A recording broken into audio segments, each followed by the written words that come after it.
my name is Karam from 9A in Ignite School, and today I'll be reading this book for you, Beyond the Burning Lands by John Christopher. Out of Sanctuary. The sanctuary itself lay in empty downland. Ordinary men did not dare approach such a holy place. The nearest habitation was at Amesbury in the Avon Valley, 3 miles to the east, and it was there that the white horses were kept, on which the high seers, when they had reason to travel abroad, would ride forth. The horses were housed in the stables of the seer of Amesbury, who at the proper time gave orders to the grooms to have them saddled and made ready for the journey. To the townspeople, this was evidence of the magic of the spirits which was at the seer's command. For how, except by magic, could the seer of Amesbury know when the high seers required their mounts? No messenger had come across the empty land to the west, and the seer had no pigeons. Plainly, the spirits had brought him word in the hushed darkness of the seance hall where the seer and his acolytes conducted their devotions. Such was the townspeople's belief, and the seers were happy to encourage it. In fact, communication was by radio. The main transmitter was underground in the sanctuary, with a cunningly concealed wire leading to an aerial on top of one of the huge monoliths that stood in a broken circle above.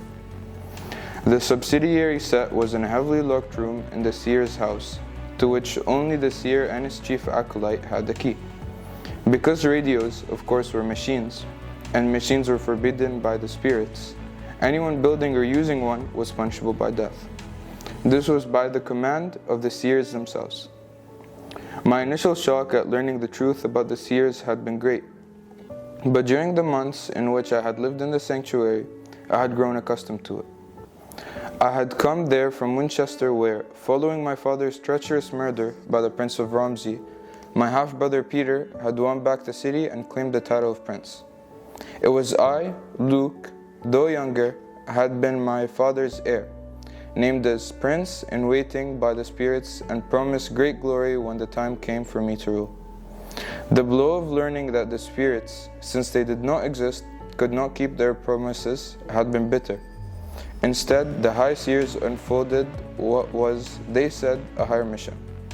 We lived in the ruins of a world that had once been great. Men thought our ancestors had shattered the planet with the machines which were now forbidden. This was not so. The disaster that took place had been a natural one. The earth had heaved itself up in earthquakes and volcanoes, and at the same time the sun had poured forth radiations which altered the patterns of living things, creating strange plants and animals, polybeasts, and often causing men and women to be born misshapen. In civilized lands, and plants were destroyed if they did not breed true. Human children were permitted to live, but if they were not true men, they were called dwarf or polymorph. The dwarfs were bred apart and respected as craftsmen. Polymorphs might have any manner of deformity. They lived as servants and could hold no property. Spiritism had sprung up in the dark days after the world crashed into ruins. Those who arrived had turned against machines and the science which had produced them, thinking them responsible for the disaster. The seers had taken over the trappings of Spiritism, funding men's belief in the spirits and in the strange happenings that took place in the darkened seance halls, a useful means of controlling them, and the revulsion against machines was part of this. For the present, it had to be accepted. But the time in which a change might have been made was growing short. Recovery, even to a primitive form of civilized life, had been precarious.